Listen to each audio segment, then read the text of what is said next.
So what is Canada doing in response, everybody? Well, of course, not only is Ford from Alberta talking about how Donald Trump is not trustworthy, of course, well stated, and that Trump is a thug, but Canada has announced dollar for dollar, rate for rate counter tariffs of 15, 25, and 50% on roughly 27.6 billion. That's in Canadian dollars, about 20 billion US dollars of US goods, effective September 8th, Donald. These match the value and corresponding rates of recent US tariffs, including the 50% levies on about 20 to $27.6 billion of Canadian goods that took effect around August 22nd, 2026, after trade talks collapsed. These aren't trade talks. They're threats. It's just like Donald Trump with Iran. There's no conflict. He's just going after people and saying, you better do what we tell you. And now we'll negotiate and you'll start to do what we tell you. And if you don't, then we'll have to negotiate further, meaning we'll punish you and hurt you further. But he's hurting us. It's so stupid. These focus on sectors most affected by U.S. measures under Section 338 and Section 232, targeting around 700 products. Existing Canadian counter tariffs, including 25% on U.S. autos, remain in place, along with a tariff remission framework for possible relief. But they're going to have to negotiate. Well, let me just give you some background information from Pete Earle. This, I think, is worthwhile. I'm going to talk more about this tomorrow. This whole rhetoric about growing out of the $40 trillion in debt. Not only can you not grow out of the $40 trillion in debt, businesses are unwilling to expand if they know that in order to borrow, rates are going to have to be a lot higher. If they know that leverageable capital is not going to be attracted to their business, but instead will be attracted to something like, U.S. bonds. And remember, numerous times I mentioned how the tariffs bring about an uncertainty regime because they don't know, businesses don't know how expensive their futures are going to be. So they try to get ahead of it. Well, this was the original coinage of the term uncertainty regime uncertainty, by Robert Higgs. I found the 1997 Independent Review article that I read. It was the first copy of the Independent Review that I picked up, I believe. And in it, Robert Higgs, the great Robert Higgs, who, by the way, has a book, another book that's out, and I'll show that to you in just a minute, of his great economics and history and economic history. This is what he found as he looked at the extension of the Great Depression because of the Roosevelt administration policies. 11 years is an extraordinarily long time for investment to remain drastically subpar. So it is plausible that the long doldrums had some extraordinary cause. In any event, that is the idea explored here. Nothing in this investigation is meant to test, refute, or otherwise shed light directly on any of the many macroeconomic models that have been advanced over the years to explain business fluctuations in general or the Great Depression in particular. Rather, my inquiry may be viewed as complementary to any analysis that holds private investment's failure to revive fully to have been at least partially responsible for the Great Duration. Instead of the Great Depression, he uses that term. Many such explanations have been advanced. For example, economist Lester Chandler, 1970, concluded in a widely cited book, The Failure of the New Deal, to bring about an adequate revival of private investment is the key to its failure to achieve a complete and self-sustained recovery of output and employment. In very similar language, economist historian Peter Fearon, 1987, observed, perhaps the New Deal's greatest failure lay in its inability to generate the revival in private investment that would have led to greater output and more jobs. Obviously, writes Robert Higgs, regardless of what else might have been happening, No one could expect a resumption of prosperity when the economy, its labor force continuing to grow, went more than a decade without any increase in the capital stock. My hypothesis supplements my previous argument that the Great Escape did not occur until after the end of the war. Indeed, the argument I shall make ties together events during the latter half of the Depression and events during the war years to arrive at an explanation for why investment finally recovered fully only after VJ Day, creating sustained prosperity and normal economic growth thereafter. Of course, World War II, a war economy, does not help people. It pulls resources away from people. That's what it does. So he says the hypothesis is a variant of an old idea. The willingness of business people to invest, well, it requires a sufficiently healthy state of business confidence. Of course, one difficulty with the hypothesis is that business confidence is a vague notion, and one for which no conventional empirical measure has been developed. I shall try to narrow the concept somewhat and to show that one can shed empirical light on it by using the findings of systematic opinion surveys and evidence on the behavior of investors in the financial markets. And that's what I've often noted here. He went to contemporaneous surveys to find out what the general spirit was amongst people, and they were uncertain about the future. So Higgs termed it regime uncertainty. And that's what we have with the tariff situation, regime uncertainty. And I want to mention this about the overall principle of free trade. I had this from yesterday, mentioned it, and neglected to play this. Ron Paul makes the key points here that trade is trade between people, willing buyers, and also that it always balances, as I mentioned. It's always a balance of trade. It's a balance of payments. So, as I noted also, tariffs are taxes, and they are always immoral.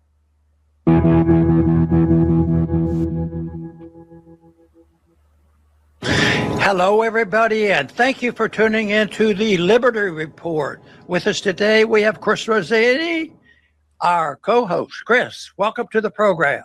Great to be with you, Dr. Paul. Very good. We're going to talk about our friends up in the north. I've been to Canada quite a few times. I lived on the border. I lived in Detroit when I was at the Henry Ford Hospital, and we went back and forth. And one time, even when I was in high school, I heard Canada was a nice place, and they had a World Fair up in Canada. I lived in Pittsburgh, and I was looking for a lark. So when I was in high school, I got two other people. We got on our bikes and we rode up to Canada to see the World's Fair. And I thought it was easy. We got across the borders. We didn't have any paperwork or anything like that. So they looked like good friends, and we've heard about good friendships all along. But I tell you what, Trump has finally come along, and he has satisfied me in one way, because bipartisanly, our governments have not declared war in an official way. They just go to war and start dropping bombs. We've, in this current administration, they've dropped bombs on 10 different countries. And they've never declared the war. But in this case, the war has been declared. It's a tariff war. It's a tariff war, a trade war. And they're bragging about how wonderful it is and how necessary it is to save our economy. So I think there's a little bit of a mix-up there. But I think it's serious that they call it a war, because it really is in many ways. And sometimes trade wars lead to the other kind of wars. And that is one of the reasons why it's very important. But one way or the other, whether it's a trade war or a real war, guess who suffers the most? It's the people. It's the people that suffer, and those who have to fight the war. In a hot war, a military war, the young people have to fight it, and the taxpayers have to pay for it. But in a trade war, it becomes a little bit more invisible, because a trade war is designed to make somebody else, punish somebody else. So the fact that we have declared war against Canada means that we have something against Canada, and I don't like that. I think we should get along with our neighbors, even if neighbors were imperfect. So people do. Generally, in a free society in America, basically neighbors get along with each other. But when it comes to international neighbors, who knows what's going to happen? So there's a trade war going on. They're fussing and fuming over the tariffs and how much they should have to pay, and that it makes no sense because the one thing is trade is good, and even they worry about the balance of payments. There's a bunch of mercantilists still around here, and they're in the government, both Republicans and Democrats. You have to have a balance of the trade, or you have to trade, or you have to sell more than you buy, because if you buy more than you sell, you're in big trouble. But what most people don't realize is we have had the most fantastic opportunity for a strong economy since World War II, and we've taken advantage of it. We're exactly opposite of the concerns of the mercantilists that we can't get our export. But what people don't realize is our export is really sneaky and really great, because we got hold of the worldwide, world reserve currency ever since 1945, and we have been exporting those. So if you add it up, we're in balance of payment all the time. We buy stuff all the time, and we are always on the plus. And people complain, "Oh no, we can't keep buying this stuff. That's a benefit to them and not to us." But the truth is that generally speaking, when a country imports things, and if imports go up, they're helpful to the country that imported it, because it generates new jobs. So this whole idea that if you import too much stuff, it's going to hurt your economy. Yes, it may work around. Maybe some company has to improve their product or something like that, but that would be something good. But this whole thing about not realizing that everything is in balance, but it's an imbalance very favorable to one group, and that is the people in the United States, because we get the benefit directly and indirectly of having this money, and it comes endlessly. But the handwriting is on the wall, and right now people are starting to realize this gift from heaven, where we can just print the money and our trade is always just perfect, and we're always importing more than we export, and people interpret this is terrible. We have to stop this. So it's a bit confusing to all of a sudden say, "Oh, they sell us more stuff than we buy them," which makes no sense. People should look at it this way. Should we put, what if our states were more like countries? Should we put tariffs on neighboring states? Should Texas put a tariff on New York? We don't even talk about it. Nobody cares about the balance of trade. The balance is what you pay for. That's why the soundness of money is so important to happen, because it is the biggest item, and it used to be a commodity.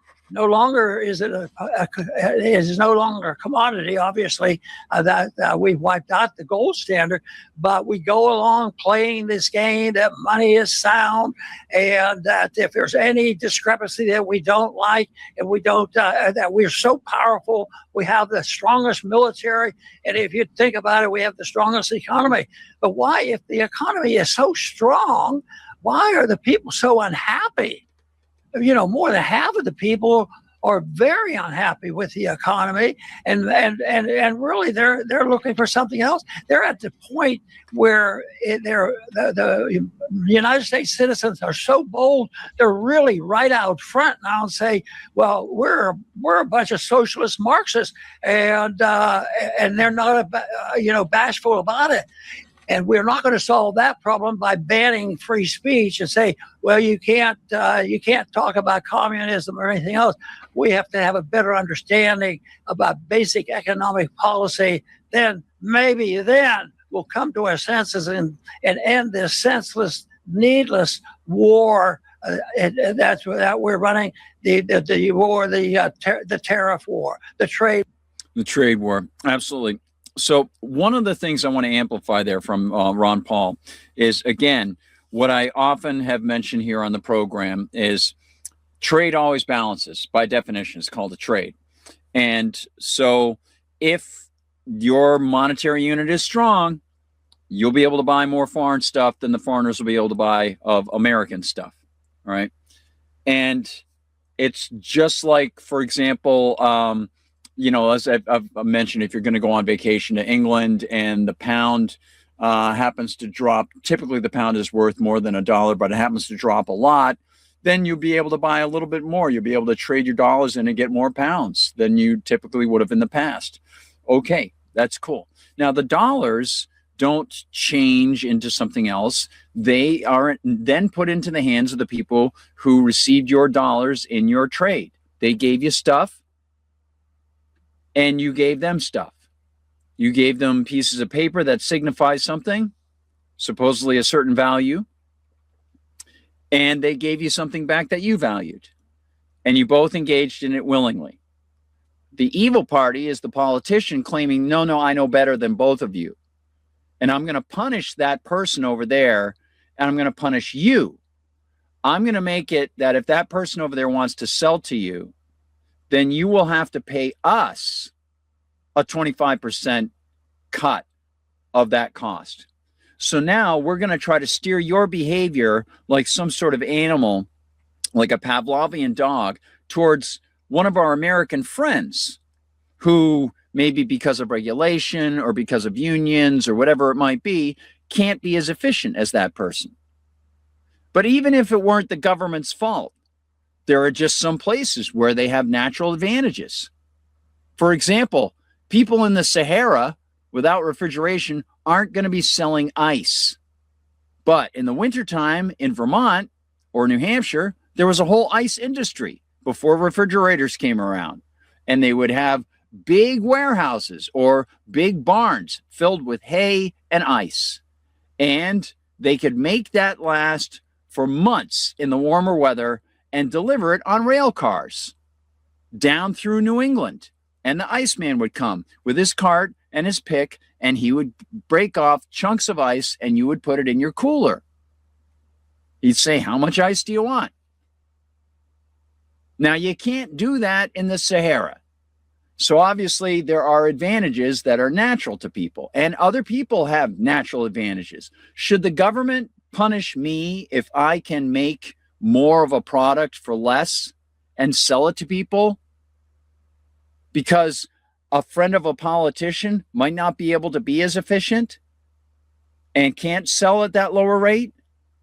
Who's being harmed if the government says, oh, no, consumer of Guard's stuff, you're going to have to pay 25% more if you want to buy from Guard because I've got a friend I think is more deserving. The consumer suffers. And then tertiary, who suffers beyond that? The people whomever the consumer would have employed with his leftover money. You don't get an expanding economy by the government deciding for people you better pay more. That's not productivity. That's a drag. So Ron Paul and Chris Rossini doing a good job there. Good stuff.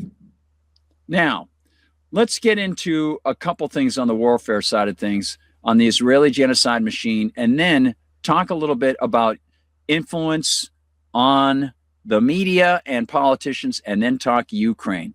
Got some really interesting information for you on Ukraine, and also a couple items that I want to make sure that I mention with tips of the hat to, in fact, before I even do it, I want to show you a couple things on. Now we'll get to it.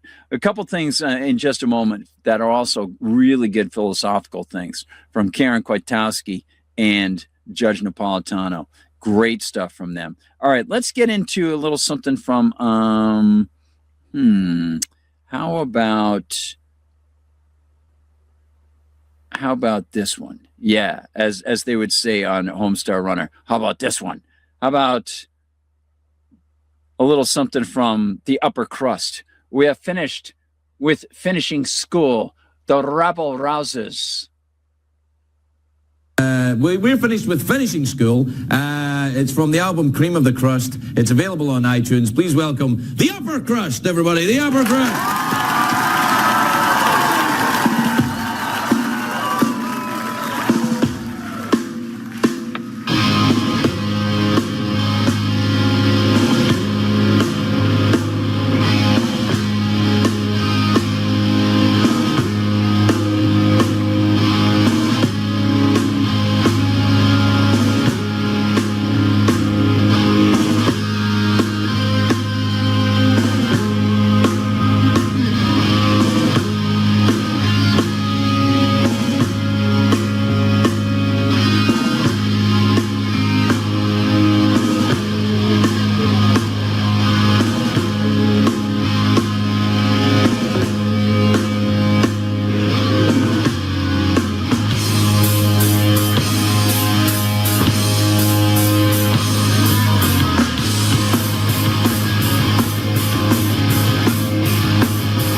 mama didn't raise no fool.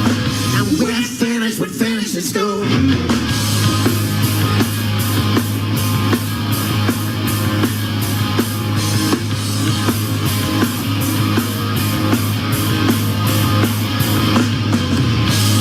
Put us on detention, made us practice our Latin declension. She decreed that, we declined that. Yes, indeed. Those were the days. Those were the days. The upper crust. They're still out there doing stuff. Gotta love the upper crust. Those guys are rocking. They're so great. All right. So don't forget, everybody, if you want to go to finishing school, make sure that you welcome Mr. Scott Bessent, because he's so classy. But let's talk about the Zionist influence in the United States, the warmongers, and a big thank you to Skunk Hollow Rose Gardens inside Rumble, the Rumblers out there. Skunk Hollow, thank you so much. He gave a gift of a subscription to Liberty Conspiracy to, I believe it was Deb. Brian and Deb McCartney were gifted a membership by Skunk Hollow. Skunk Hollow, you help us. You recognize the good people of Brian and Deb, and thank you, Skunk. That's really, really great of you, man. Thanks so much. And thanks for bringing all the beauty with the amazing things that you grow. Amazing things that you grow, man. Just beautiful stuff.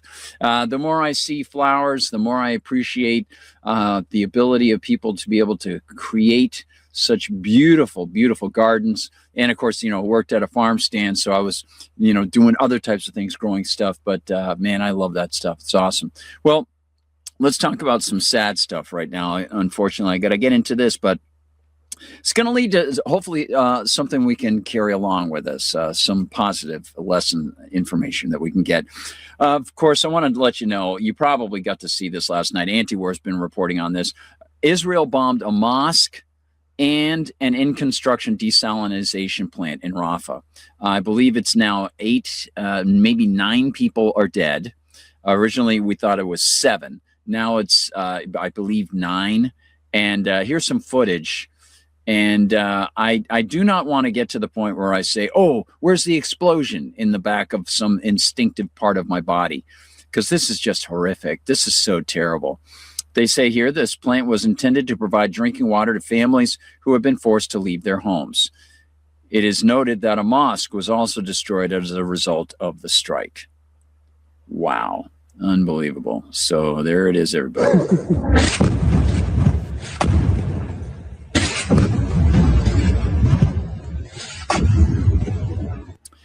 Now, how, can somebody ask Mike Huckabee, like, hey, Mike, are you at all unsure as to what exactly they want to do to all the people there and what they want? They want the land and they don't want the people. I think it's kind of clear. Does it take a lot more? Maybe Ted Cruz needs another explanation, because he certainly didn't learn from his conversation with Tucker Carlson. Yeah, the Israeli government, everybody, yeah, you might have seen this last night as well. They're paying for ads on Ted Cruz's podcast. Since Cruz can't take the foreign funds directly, the Israeli money goes to a super PAC dedicated exclusively to Cruz. Yeah, and then they advertise on his podcast. And by the way, yes, he does, if you got rid of the beard, he does look like the head of Morbius from the Brain of Morbius, the statue that they had. Now, I want to give you this. That's Doctor Who. Karen Kwiatkowski, the always insightful Karen Kwiatkowski with the always insightful Judge Napolitano. Karen offers Judge Napolitano key thoughts on Israel, its aggression, and Netanyahu's war criminality. Also key here is I want to note her observation that Israel is a welfare appendage of the United States. Yes, please don't forget that I thought that the MAGA people really don't like foreigners getting American welfare. Israel is more secure, the whole thing that they sell to their people. I mean, there's no doubt. There's no doubt October 7th. I'd say, the very idea that, stand down orders were issued the morning of. Okay, warnings were provided not just by the Egyptians, but by people inside of Israeli intelligence and other neighbors, all warning, we think something's going to happen. You ought to step up your security, which they already have very fantastic security and eyes on the Gaza border. So the very fact that something like this would happen, and then the delay in the response, and then when the response did happen, of course, unfortunately, is the IDF was ordered to, blow up a bunch of Israelis in their cars, which we've seen the images of those. So, but it worked because there was this. It's like the 9/11 thing, We say we've suddenly been attacked, and all of a sudden we wake up and we go, well, we don't really wake up. We're in shock, and we demand the government do something, and that's kind of that's the by the book. That's why you do false flags, right? I mean, you do them to achieve an objective. So yeah, I mean, it's really it's really sick, and it's really obvious to the casual observer even how they are operating. And what's not obvious though, and why I kind of wrote the piece, is I saw an article in Haaretz that talked about a financial problem, and they blamed it in part on Gaza, the never-ending Gaza operation. They're running a budget deficit in Israel. We've given them, I don't know, $26 billion to kill Gazans, in addition to the normal 3.8 and other money that we give them. But that's only about maybe a quarter or a fifth of what they have spent. And it's their security budget. It's kind of echoing what we see in America. Trump says, I need $1.5 trillion or maybe more, for the military. Is the Knesset is being asked to fund military over everything else. And you have to realize too that, Israel is not like the United States. It is a social welfare state. Most of the settlers, almost entirely, are dependent on government handouts and aid. They don't work. They're not required to work. Their work is to extend the Israeli state. It's not just that they're not drafted. They're also kind of a welfare class up to itself. But beyond that, and we talk about this, people who just compare the two countries, there's the healthcare, the cost of things that we expect the government to do, free education, all these things, that's funded by the state in Israel. And of course, we offset it to some extent, but mainly our aid is military, except for Israeli bonds. Israel bonds kind of back up government spending. In any case, they're spending way too much money. And the big reason is 3 years of genocide. And this is just looking at the financial costs, because there's also obviously the perception cost, right? I mean, Israelis can't travel.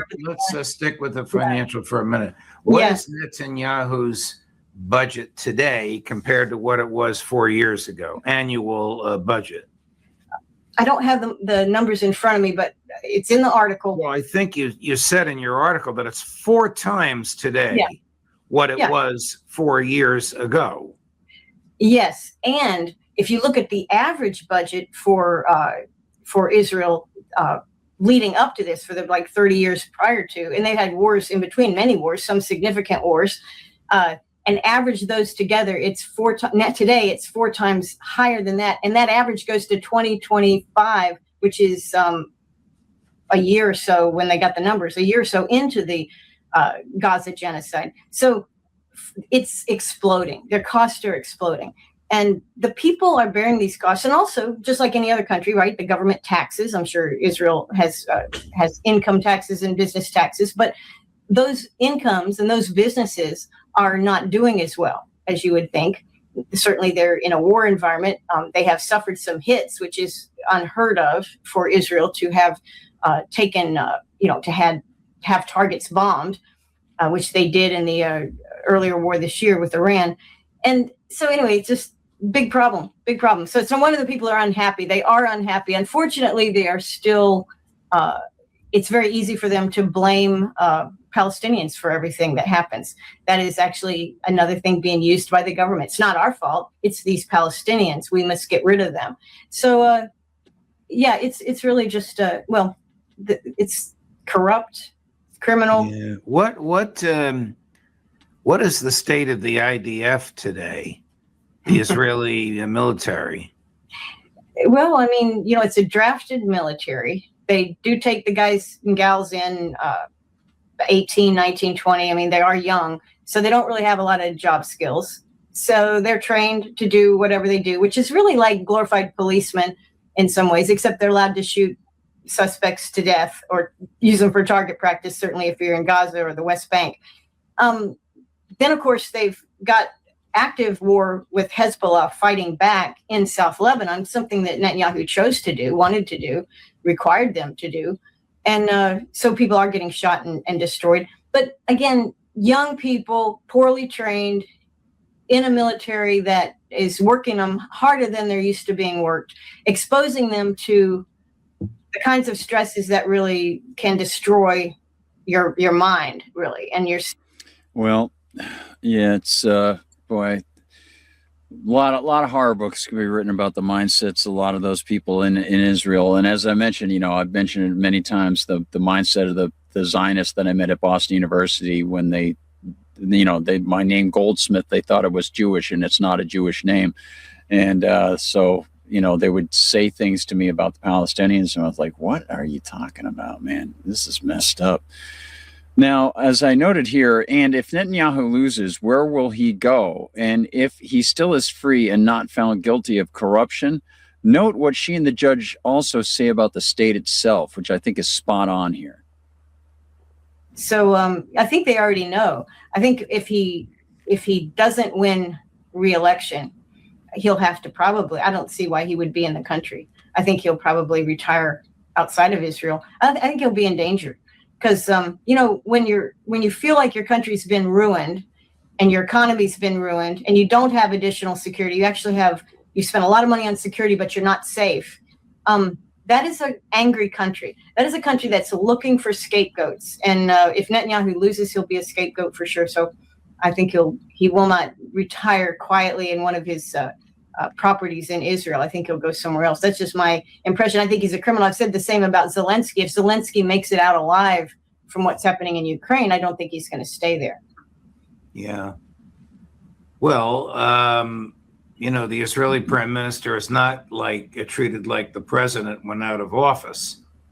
He doesn't get security, the likes of which he has now. He doesn't get any security. He's just an ex-politician at that point. I don't know where on the planet would be safe for him. I mean, 94% of the countries on the planet would enforce an arrest warrant for him because of the IDF indictment, ICC indictment. Yeah, I mean, Netanyahu's going to be kind of in trouble, and also Israel has historically, not frequently, but they have assassinated their prior leaders. Assassinations are what they do abroad. I mean, they're known for it. They're very proud of it. The Mossad is well known for this. So, if Netanyahu, for some reason, doesn't win the election, it's someone else. And maybe he can stay out of jail. But even if he goes to jail, he's probably not going to be safe. I think his length of service, the amount of dirt that he knows on everybody there. I mean, it's a corrupt system. This is gangland, okay? So he carries information. He knows things about people and about the past 30 years of both American and Israeli policy that may make him a liability. If he becomes a liability, then I don't think he'll last very long. But again, that's the game they play. That is the game that is played in Israel for sure. I mean, it's a very dangerous game. Almost everything that you've just articulated is generally not publicly discussed in the United States and probably not even known amongst members of Congress who routinely vote to give hundreds of billions of dollars to Israel. Yeah. Well, they're also scared, most of them. But the information's out there. I mean, look, there's a lot of, I don't read Hebrew. There's tons of stuff published and it's not translated very readily. It's not offered in an English form. You can read Haaretz that's been translated. It's in English. It's for a Western audience. It's for an American audience. And they talk about these things quite freely. The links in that article, several of them are English language Israeli news publications. So, it's not hidden information. I think the problem with our Congress is that they glorify the state, most of them. They think that it's something honorable. And so they think, well, of course, state, we wouldn't do that, and they wouldn't do that. No, but they're going in with the wrong attitude. The state is a gang of thieves writ large. It has, it would take a lot to prove to me that it's anything other than that. And it's been described as that from the time of St. Augustine and probably before. So, our politicians, they kind of like the state, except for the few like Massey, who will be exiting in early January. So, he understands what he got into, and how many people listen to Massey. Massey has given, Ron Paul before him, people that understand what the state is, how it operates, what the nature of it really is.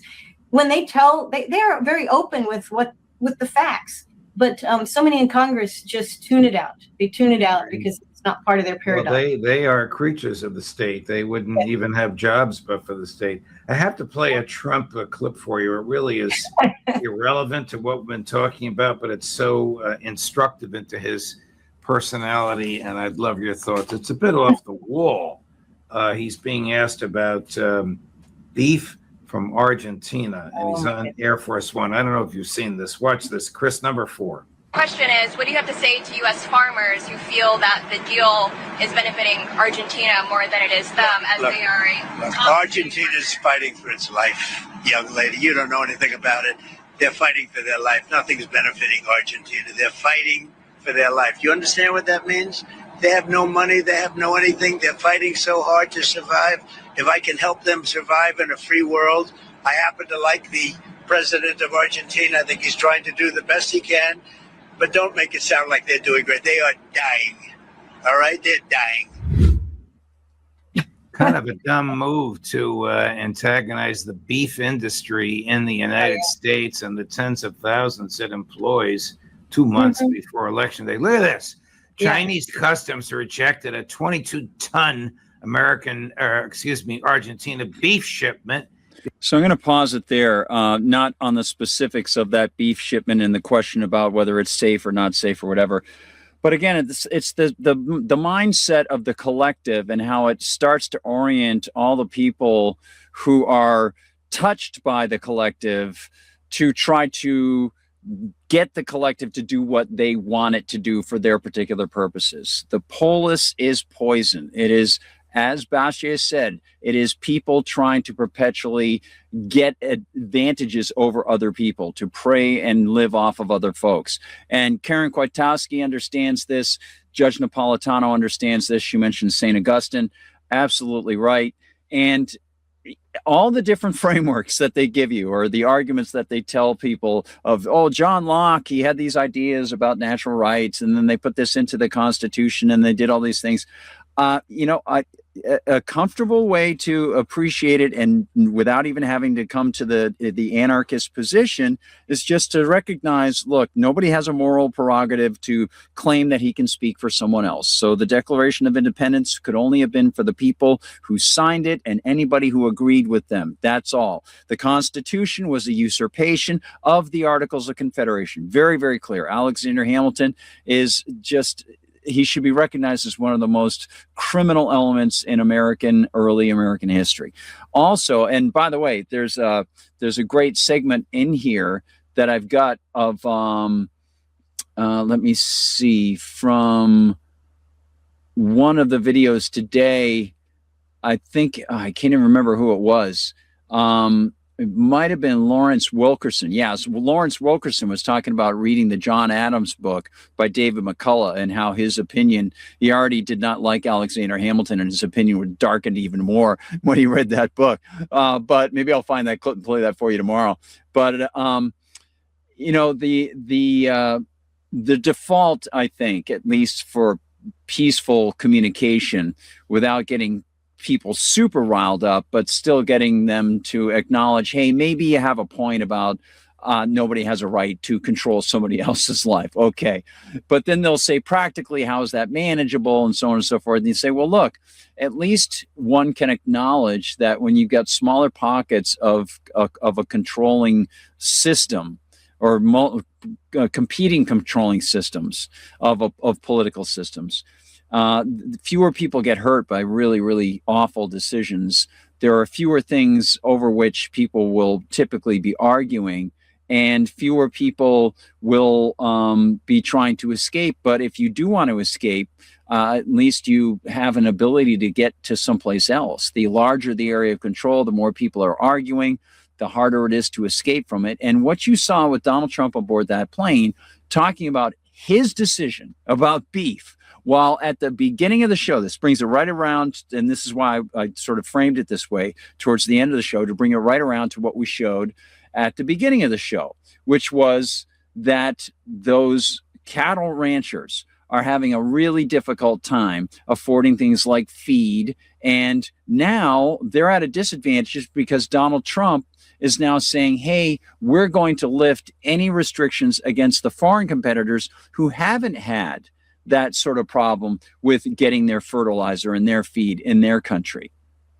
So different regulatory schema in Argentina than in the United States, much more burdensome in the United States with all sorts of competition for things like ethanol corn that's going to be going because thanks to George W. Bush putting more ethanol into gasoline, made corn more expensive, all sorts of things that they've got to deal with that so few people even know. And the tons that I don't know. You know, I discover new stuff every time I'm writing an article. I was like, oh, there's another bad thing, right? So you've got the Argentinian competition, which did have the tariff. That's a bad idea. Trump says we're going to lift the tariffs. Now we're going to bring in all this stuff, which of course tells us that tariffs are a bad idea. They're already bad. So let's apply that to what the U.S. ranchers need for their cattle. They're encountering tariffs and restrictions against foreign energy and fuel and all sorts of stuff. And Besant wants to make it worse with Iran. It's amazing. Just incredible. Now, want to talk to you a little bit about Ukraine before we go, but I also want to talk to you about the expenses because of the immigration police state. Got a number of stories here. Might have to go into more detail on these tomorrow, but I want to give you this. U.S. deports hundreds of Mexican migrants. What do you think they'd be doing? They'd probably be working in fields and stuff like that or construction. Not there now. They're shipped to, not Mexico. No, Honduras. Now, why would they go to Honduras? Oh, I remember. Donald Trump has friends in Honduras who run the country now. They're bringing back the Prosperos and the Zedes movement. And he released the former president of Honduras about this time last year, even though he had been convicted of trafficking tons of cocaine into the country. And Donald Trump released him the very same time he was killing people off the coast of Venezuela and in the Eastern Pacific because Trump claimed they were dealing drugs, shipping drugs. So he, of course, is going to be in a very good position to give the Honduran leadership special payoffs if they will take, you got it, the Mexicans that the United States is shipping away. Now, doesn't mean they're going to be imprisoning them, but just to take them. Surely they're going to get some payoffs. Then we've got this. ICE files detainer, a detainer on an 18-year-old held in Howard County. Hey, what's your name? Howard County. Check it out. Let's see if this runs up. Yeah, here we go. All right. Finding some new details in the ongoing mass deportation program as Homeland Security says officers carried out major sweeps in Maryland and Virginia in the past weeks. Homeland Security says it arrested more than 1,300 suspects between August 1st and 14th, both in the D.C. suburbs and across other areas across both states. DHS alleging fewer than 400, less than half of those arrestees, had prior convictions or charges. And Homeland Security says there is a detainer filed for an 18-year-old Honduran national held without bond in Howard County. DHS says marshals filed that request in the case of Jimmy Alfaro Godoy. So you can see here again, they're alleging that he hit an ICE agent with a car.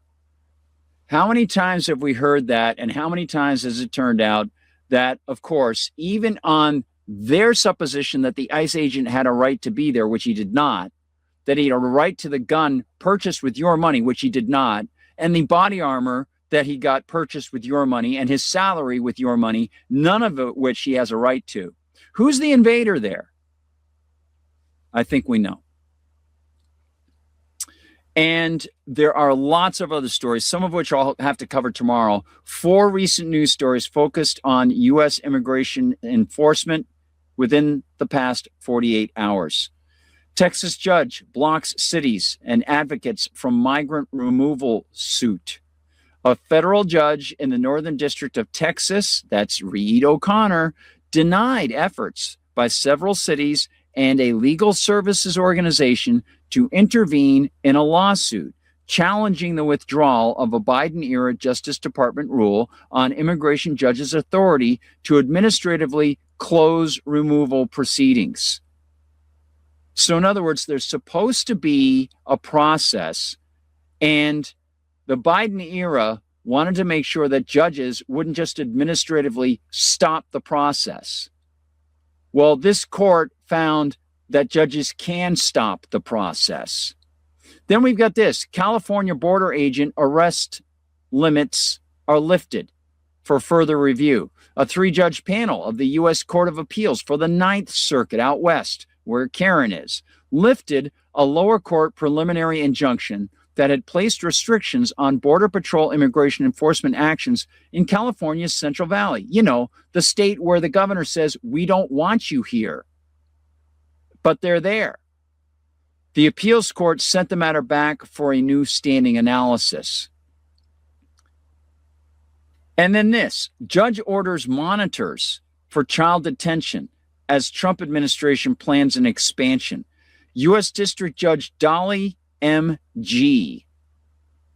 appointed outside monitors to oversee compliance with the longstanding Flores settlement governing detention of immigrant children, citing evidence of prolonged holds beyond legal limits and conflicting reports on conditions.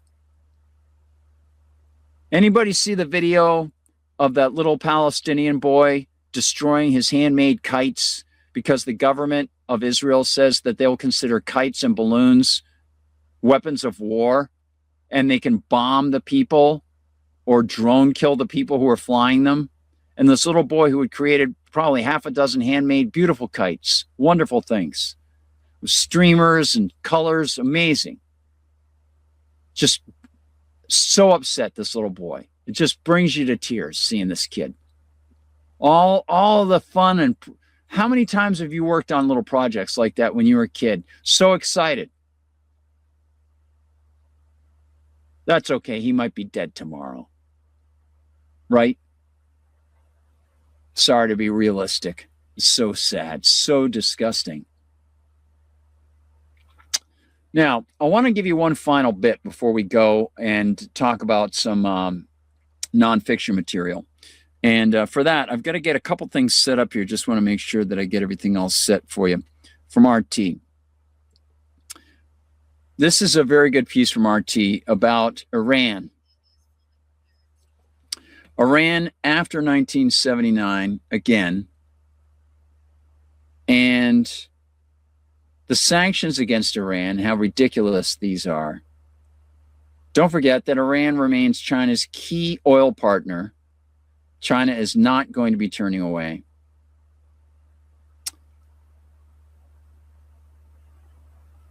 Now, I want to give you this. This is a good piece from RT. Treasury Secretary compares Iran war to 1989 fall of the Berlin Wall. What a vile piece of filth this guy is. Check it out. Ordinary soldiers decided not to shoot at their own people.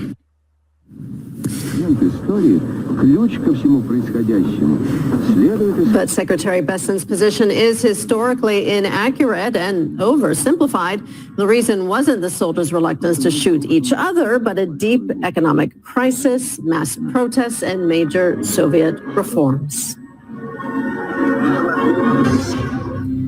Let's discuss this further now live with veteran war correspondent Tomas Roper. Tomas, good to have you on. What do you make of the U.S. Treasury Secretary comparing its war on Iran to the fall of the Berlin Wall? What is he trying to achieve by massaging history?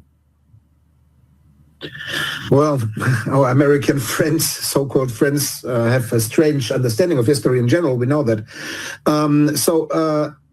I think this was an announcement more or less for the American people who don't know history very well, especially European history. It might be already, Trump is losing the elections, which are coming up in November. So I see this really on the problem of America itself. I think this was not for the international world, who knows that this is some kind of I don't want to lose the word which started with the word bull. It was not really intelligent, I think. For those who aren't so familiar with her history, how likely is this kind of strategy, what critics might call geopolitical blackmail, actually likely to succeed? Well, I don't think so. You see, the situation in '98 was completely different. There were two blocks standing opposite each other, and one block was weakened and fell apart. Today we don't have a second block. The U.S. is trying to fight Iran. Iran might be, and I think is, backed up by China, but this is not a military bloc.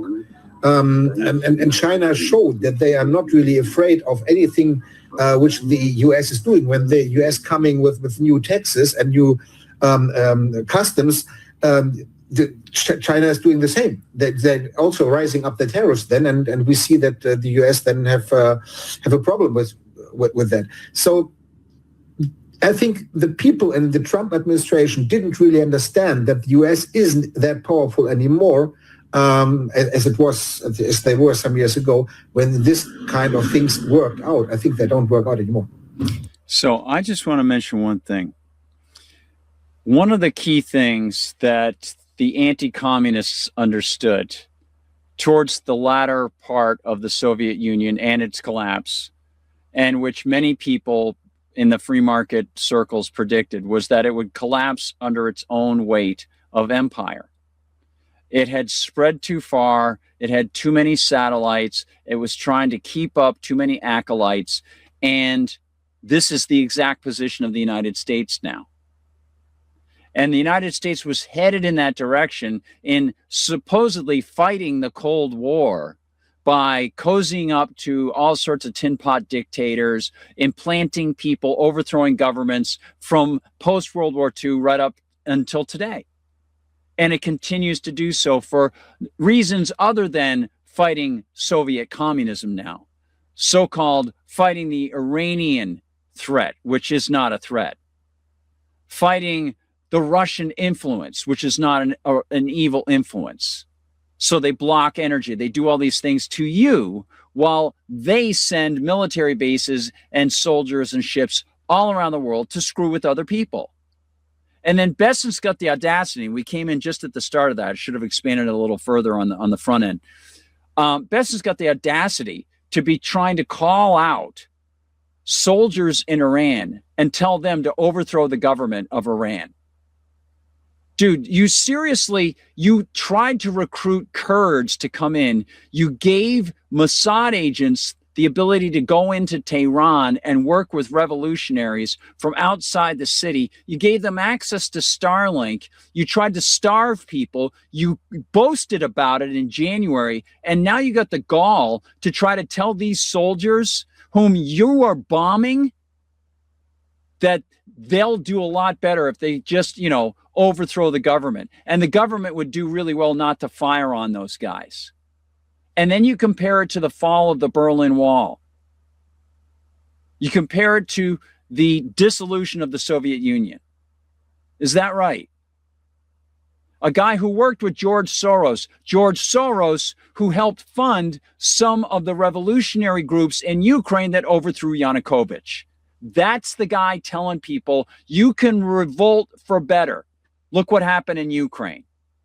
And then comparing it to the dissolution of the Soviet Union, when the Soviet Union bloc and the fall of the Berlin Wall in particular had to do with something much larger.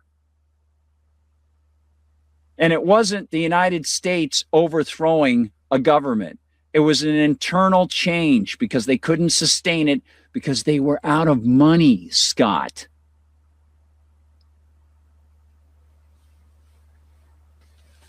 They were bankrupt.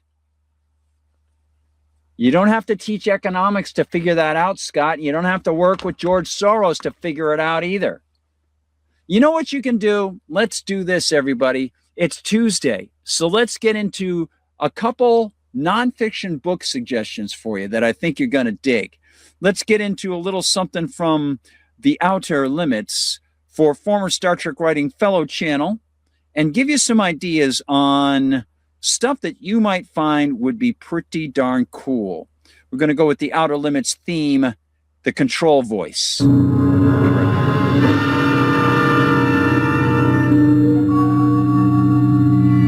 There is nothing wrong with your television set. Do not attempt to adjust the picture. We are controlling transmission. If we wish to make it louder, we will bring up the volume. If we wish to make it softer, we will tune it to a whisper. We will control the horizontal. We will control the vertical. We can roll the image, make it flutter. We can change the focus to a soft blur, or sharpen it to crystal clarity. For the next hour, sit quietly and we will control all that you see and hear. We repeat, there is nothing wrong with your television set. You are about to participate in a great adventure.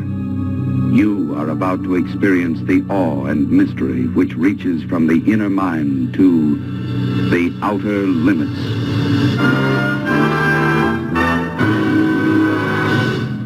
Yeah, all right, good stuff from the boys. The Outer Limits boys, or women or aliens, or I don't know. That was a pretty scary show. And don't forget, they always had this thing called the bear, which was the monster that they would show in every episode. They had to have the bear. That was Joe Stefano's term for it. All right, it's Textual Tuesday, everybody. And hopefully the presentation is nice and smooth and going strong for you. And thank you for being there inside Rumble or after the fact. Remember, these segments, if you see these over on former Star Trek Writing Fellow channel, you can join us live at Liberty Conspiracy on Rumble and on X. That's G-A-R-D Goldsmith, G-O-L-D-S-M-I-T-H over on X. And you can join us at 6 o'clock live every Monday through Friday for Liberty Conspiracy. And on the program previously on Liberty Conspiracy, I mentioned this book by Ed Stringham, Private Governance, which is really terrific. I think you'll love it. It's great. Gives all sorts of great examples of course, ways that people found governance without government, without the polis, without the state, which is really, really key. You might have noticed I put my jacket on because I was getting cold. I want to give you a couple more along those lines. First of all, a lot of folks might be familiar with a guy I know. I've met him once, Larkin Rose. Good guy. Larkin, popular YouTube channel. Well, he's got a book. He's got a number of things. This one, The Most Dangerous Superstition. What is that? That is the state. So I want to give you a couple little samples here of what he has to say. Most people looking at our troubled world with its long history of injustice and human suffering will attribute social evils to the greed, ignorance, hatred, or lack of compassion of others. Rarely does anyone consider the possibility that his own attitudes, perceptions, and beliefs may be the root cause of most of the world's suffering. But in almost every case, they are. The vast majority of theft, extortion, intimidation, harassment, assault, and even murder, the vast majority of man's inhumanity to man comes not from the greed, hatred, and intolerance that lurks in our hearts, but from one pernicious and almost universal assumption, one unquestioned belief, one irrational, self-contradictory superstition that infects all races, all religions, all nationalities, ages, and income levels. If humankind could give up this one false idea, even without otherwise acquiring another scrap of wisdom or compassion, the vast majority of injustice and oppression, vast majority of injustice and oppression would instantly cease. Not all, vast majority. But this cannot happen until people are ready and willing to turn their judgmental eyes upon themselves, to objectively examine their own belief systems, to recognize and understand, and finally to abandon the most dangerous superstition. That is the state. Statism. Statism, which not only is a negation, because people claim that you're too stupid to handle your own life, so therefore the state is there to protect you and handle it for you. But if you're too stupid to handle your own life, how can you be smart enough to vote for somebody to create a state system that will handle your life and somebody else's life now? And as Bastiat said, it becomes a perpetual machine of predation where everyone is trying to live off of everyone else. But it's also utterly immoral. And not only is it impractical because no one knows what the other person wants, it gets in the way of people being able to express their own opinions and desires, their own values, which can only be done through a free market, through free trade and expression of what you want. And again, your values might change hour by hour some days. Who knows what they might be?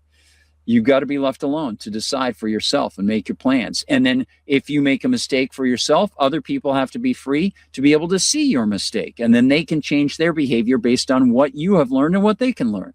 You can't get that with the state. It doesn't work that way. And of course, the state will hide as much as it can. I also want to show you this one. Again, that's Larkin Rose, The Most Dangerous Superstition. It's a great little book from Larkin. I think you'll really, really dig it.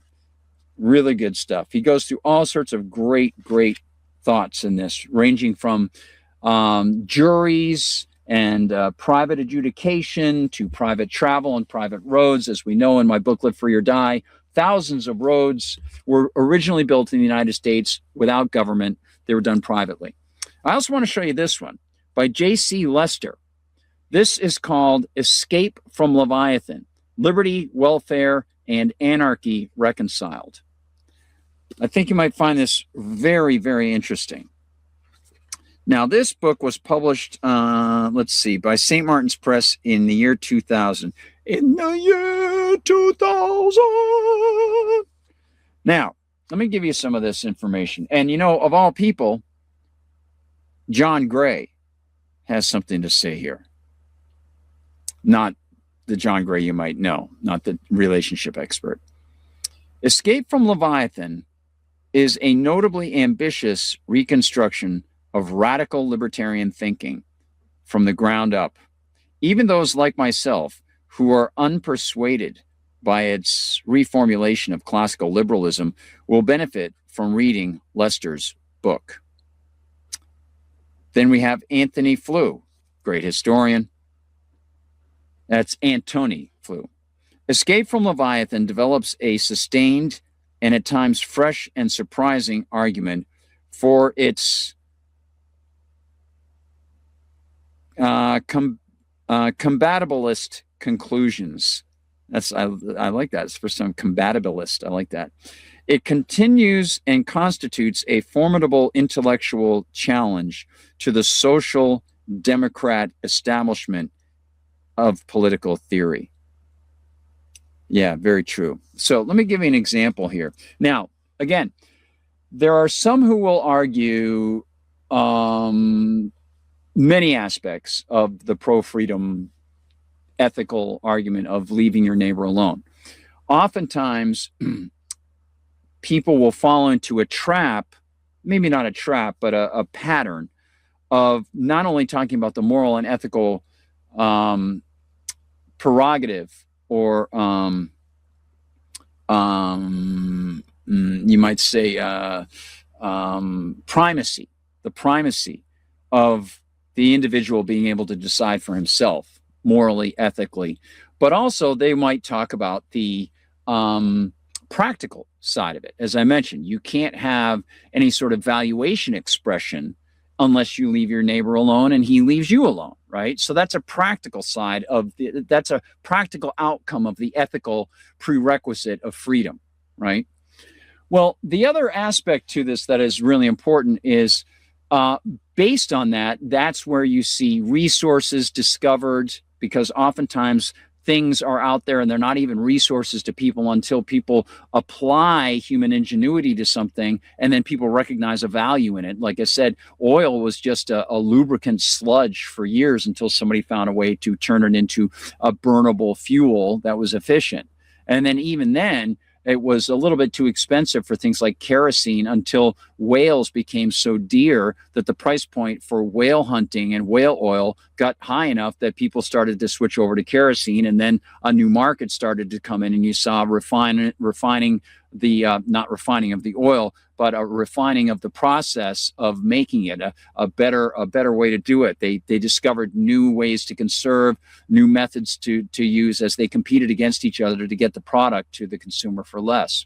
So the ethical primacy has consequential outcomes. And I use the term consequential for a reason, obviously, because in philosophy, as you know, there's a consequentialist concept that is very, very dangerous, because consequentialism is sort of like what you would see with the utilitarians, the greatest good for the greatest number.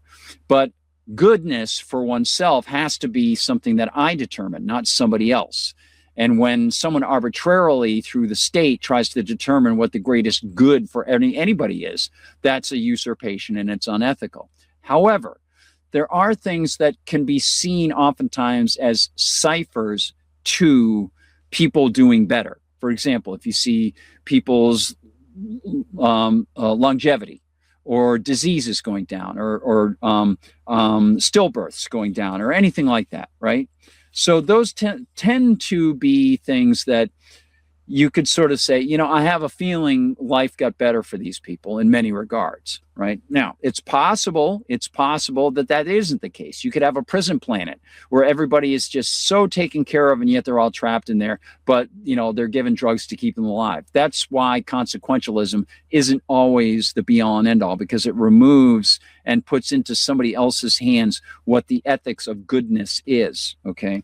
But this is a mixture. This is why this is such an interesting book. Escape from Leviathan by J.C. Lester is a mixture of things. And I want to give you an example here. Let me give you this.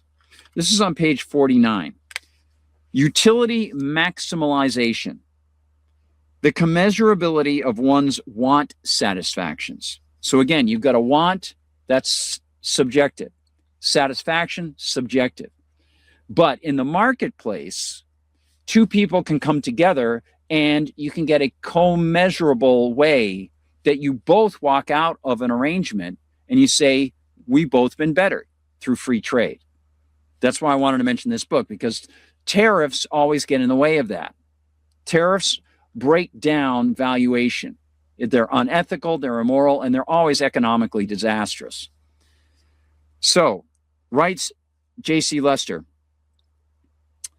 it is a logically separable part of the rationality assumption being discussed that people attempt to maximize their utility. It can be admitted that very different things satisfy our wants at different times, and these things give us different types of satisfying feelings, or none at all if we do not realize that the want is objectively satisfied. This would be to myself. It should be subjectively satisfied. But when we are deciding whether to opt for one thing or another, then we naturally weigh up which is more want satisfying to us at the time. We find that different want satisfactions are usually quite commensurable. We are only incapable of making definite choices when the decision is too finely balanced or complicated, or the outcome is too unpredictable. This is a claim about the phenomenon of these decisions. It is not supposed to be true only by definition. We can imagine beings who look like us, who do not make decisions as we do, but have fixed responses to various stimuli. Or we could make decisions in different ways. We might, for instance, find that whenever we consider two possible choices, one after the other, the one we think of second automatically becomes our will. Thus, this theory is not tautological. It is not empirical in the shared external sense, but it is introspectively knowable and thus a priori. Okay, now, I want to stop there because how do you take something that is empirically subjective and allow other people to see what, to me, is subjective? You allow free choice. You allow a market. And this is why the state is so dangerous, because the state assumes and tells people that it's your choice when it's not. It's imposed. All statism is opposed. All political systems are imposed on people.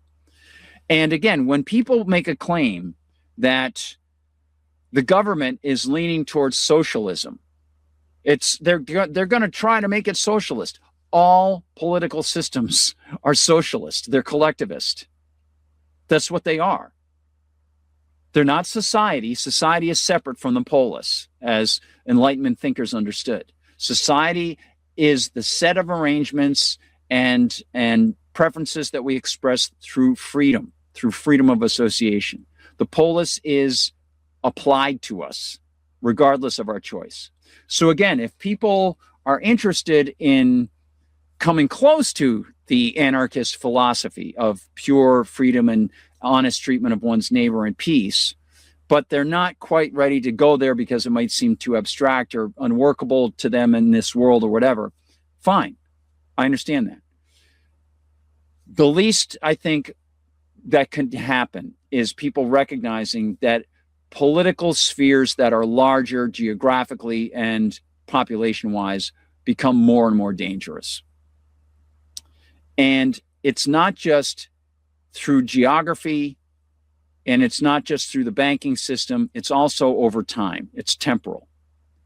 So what we see today, and I want to mention this, is being forward pushed to future generations to pay, which is utterly immoral. That is tax enslavement, right? It's an assumption that those born to the United States today will be paying for what the baby boomers want, which is to kill more people overseas or whatever, right? To apprehend more vessels from Venezuela, to give people no due process and kill them off the coast of Venezuela or the Eastern Pacific, right? And then claim that other people are the great terrorists. Those people are going to be enslaved, those future generations. But something that is extremely important that I want to stress before the end of the show is that we have been enslaved, obviously. And it's that we were enslaved by the very people celebrate right now as being the founders of freedom in the United States. Because the political philosophy of establishing a state, any polis, in perpetuity, we, the people of the United States, they had no right to speak for you. There's no we, the people of the United States. It's I, a person signing on to this document. I, a person signing, and those people who freely gave their consent for me to sign for them. That's all. There is no we, the people. There's only I, the individual. Because the minute people start using the plural we, that's the political collective, and you're being forced into it. All you have to do is just say, who is this we you're saying? And you've got your answer. Now, with that, I better get going. It's time for Karen Carpenter's show. So since we are on Rumble, we're going to head out of Textual Tuesday. Again, remember J.C. Lester. Remember Larkin Rose, of course. And remember Ed Stringham. Great stuff from those guys. And next week, we'll talk a little bit about Mary Ruwart's work. Boy, is she great. One of my great heroes, Mary. Awesome, awesome person. So let's head over to Rumble. I hope I've done a good job for you tonight, everybody. I hope it's been great. And I want to thank everybody for being there. Mary, hello, Mary Ploppins. Great to see you. And again, thank you all for the support. This is our drive in summer, our summer drive. X, thank you. Thank you so much. I appreciate that. And we're going to rock it. There's the link to Surreal Surrounds from Karen. I'm going to bring the volume down here. Karen's going to be rocking it. So I'm going to do the Rumble Raid thing. I hope I do this right. I'm copying, doing it as we're on the air. And we're going to do the Rumble Raid. It goes, I believe it's, is it /raid? I think it's is it raid / and then the thing, or is it, I don't know. We'll test it. I'm not sure. No, it must be /raid. It must be /raid. And then that. Let's see. Yeah, I guess that's it. Yeah, there it is. Okay, so we're going to, anybody wants to hop over to Karen's show on the Knights of the Storm channel on Rumble, that's where we're going to be. I'm going to go over there in a little bit as I get some dinner. But also don't forget her Surreal Surroundings YouTube channel. All right, there we go. Final check's underway. It looks like we're going to rate it. And everybody, yes, thank you, X. Yep, type /raid. Raid starting. All right, hey, we're doing it. Cool. Everybody have a great, great night. And I'll leave you with a little something from the Outer Limits outro, just a quick one so you can hop over and see Karen's show. Handy's going to be her guest. They'll be talking EMT work, amazing stuff, and regulations, monitors, all sorts of ridiculous things that he's got to deal with. And, of course, he's seen so much after all the jab nonsense. Have a great night. God bless. We now return control of your television set to you until next week at this same time, when the control voice will take you to the Outer Limits.